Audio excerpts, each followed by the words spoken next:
सीखेंगे जिस फॉर्मेट के तहत आपने क्वेश्चन अटेम्प्ट करना है।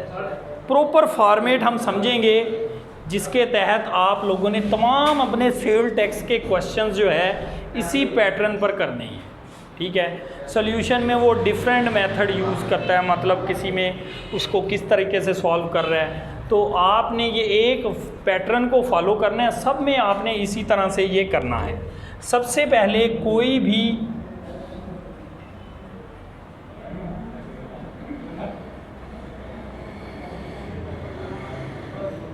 पहले आपने नाम लिखना है।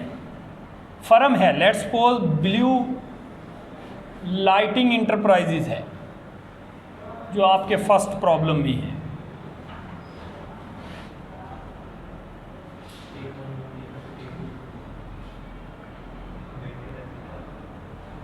उसके बाद NTN नंबर लिखोगे। NTN हो ना हो आपने लाजमी मेंशन करना है। National sale tax, next national tax number, हाँ, सेल टैक्स रजिस्ट्रेशन नंबर उसके बाद मेंशन किया जाता है STRN, sale tax registration number, sale tax registration number. आपने ये क्वेश्चन में ये कुछ फॉर्मेलिटीज़ शुरू में फिल करनी है लाजमी। For the month of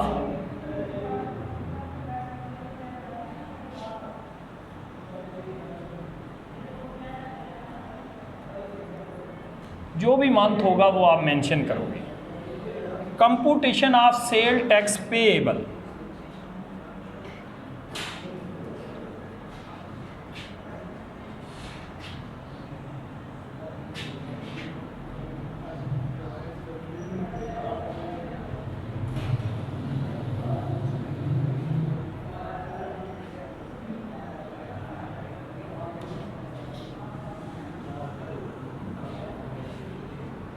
computation of sale tax payable.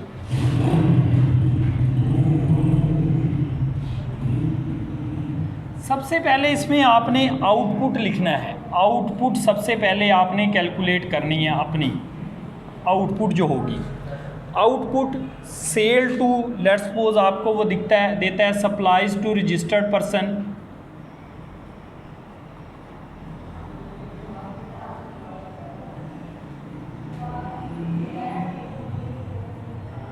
वो लिख दोगे आप। वो आपको देता है supplies to non registered person,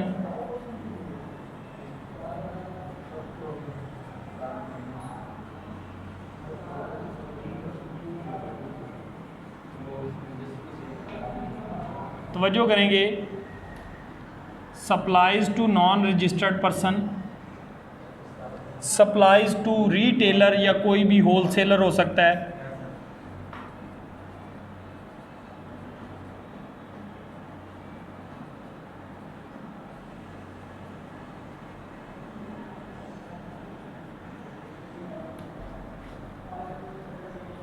इसका आप टोटल कर लोगे, ये आपके पास आएगी जी ग्रॉस आउटपुट। ये क्या होगी? Gross output. इसको आप लिखोगे ग्रॉस आउटपुट।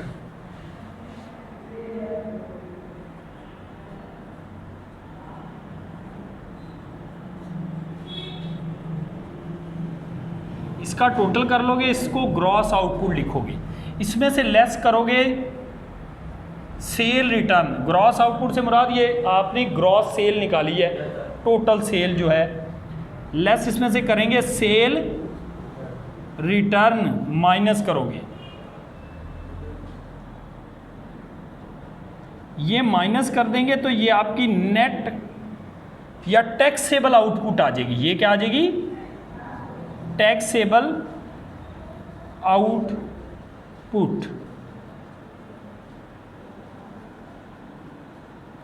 Taxable output. अब आप इस पर टैक्स ले लोगे।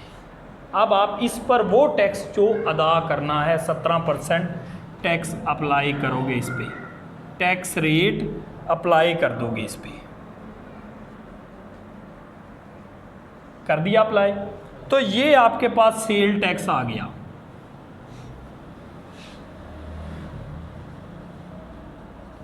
पहला स्टेप आपका ये पूरा हो गया, सेल टैक्स निकल आएगा आपके पास, ये वैल्यू सेल टैक्स की आ गई। पहला स्टेप यहाँ ख़त्म होता है।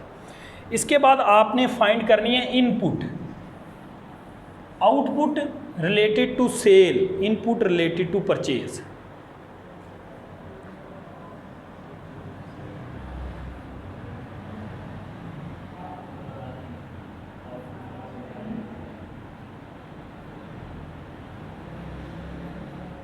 इनपुट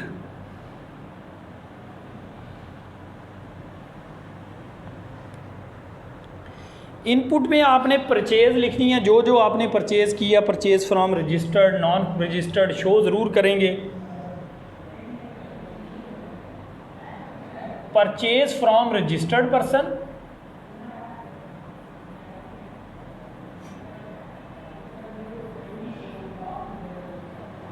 रजिस्टर्ड पर्सन से जो परचेज की है वो लिखोगे आप।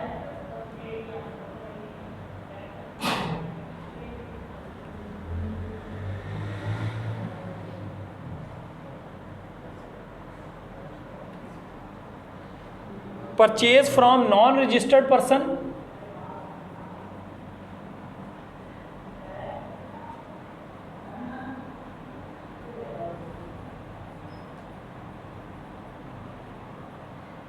ये purchase from non registered person को यहाँ लिखोगे, उसको उधर टोटल में शामिल नहीं करना, इस पर आपको कोई रिफंड नहीं मिलने वाला। इसको आपने शो करवाना है जस्ट कि नॉन रजिस्टर्ड से परचेज की है हमने। अब इसका आपने टोटल कर लेना है। ये आपके पास आ जाएगी ग्रॉस इनपुट, ग्रॉस इनपुट। इस ग्रॉस इनपुट में से आपने इसको डबल लाइन से क्लोज कर देना है कि टोटल में ना शामिल कर लें। ग्रॉस इनपुट में से आप माइनस करेंगे purchase return, purchase return.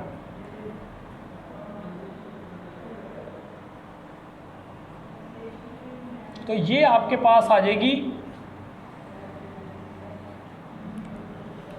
Input, input tax, refundable tax input आप इसको लिख सकते हो, रिफंडेबल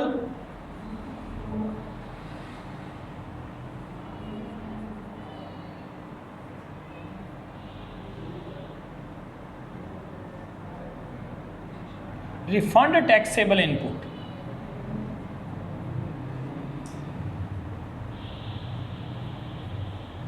वो इनपुट जिस पर आपको रिफंड मिलने वाला है वो आ गई, लेकिन इनपुट पर रिफंड तो नहीं मिलेगा, इनपुट टैक्स का रिफंड होगा। अब आप इस पर टैक्स रेट अप्लाई करोगे 17%, तो ये आपके पास आ गई। अब क्या, ये आ गई इनपुट टैक्स रिफंड आ गया, इनपुट टैक्स रिफंड आ गया, इनपुट टैक्स रिफंड। बात समझ आ रही है? ये इनपुट टैक्स रिफंड आ गया। अब हमारा वो प्रपोर्शन शुरू हो रहा है जिस पे हमने सेल लगानी है, सेल टैक्स पेएबल। अब आप वो स्टेप, थर्ड स्टेप लास्ट इसका, sale tax payable. Sale tax payable में सबसे पहले आप आउटपुट टैक्स लिखोगे। अब ये देखें, अब हम टैक्स पे करने जा रहे हैं, इसमें आउटपुट टैक्स लिखोगे सबसे पहले, जो आपका टैक्स पे करना बनता है, ये वाला,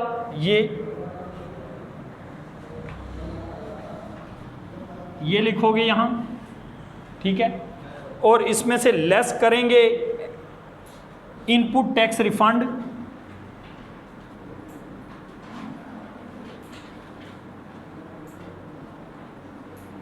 ये जो आपका इनपुट टैक्स रिफंड बन रहा है ये वाला, ये इसमें से कर दोगे माइनस, ये इसमें से माइनस कर दोगे।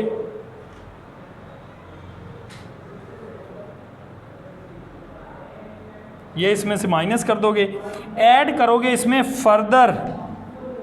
फर्दर टैक्स 3% वो वाला जो आपने नॉन रजिस्टर्ड को सेल की थी।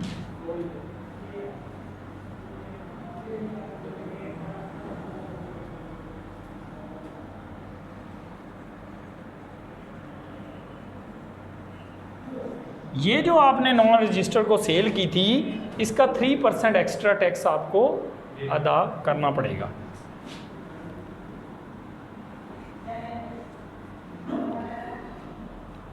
इसमें ऐड कर देंगे विद होल्डिंग टैक्स।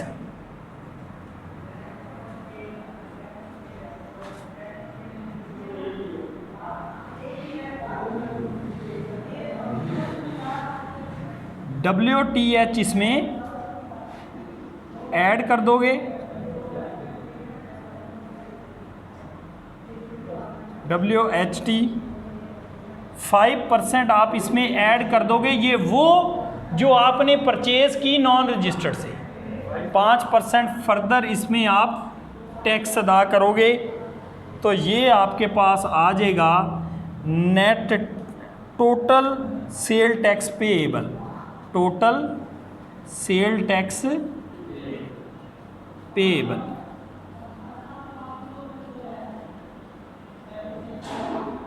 ये बात समझ में आ गई? जिसको परचेज सेल की उसका 3% फर्दर, नॉन रजिस्टर्ड से परचेज की 5% WHT, और जो सेल की नॉन रजिस्टर्ड को 3% फर्दर। अब इसके बाद ज़ीरो रेटेड और एग्जाम सप्लाई का कंसेप्ट है, वो हम जब उसका न्यूमेरिकल करेंगे फिर उसमें साथ ही समझ लेंगे। कल से हम इंशाल्लाह इसका न्यूमेरिकल स्टार्ट करते हैं बाकायदा।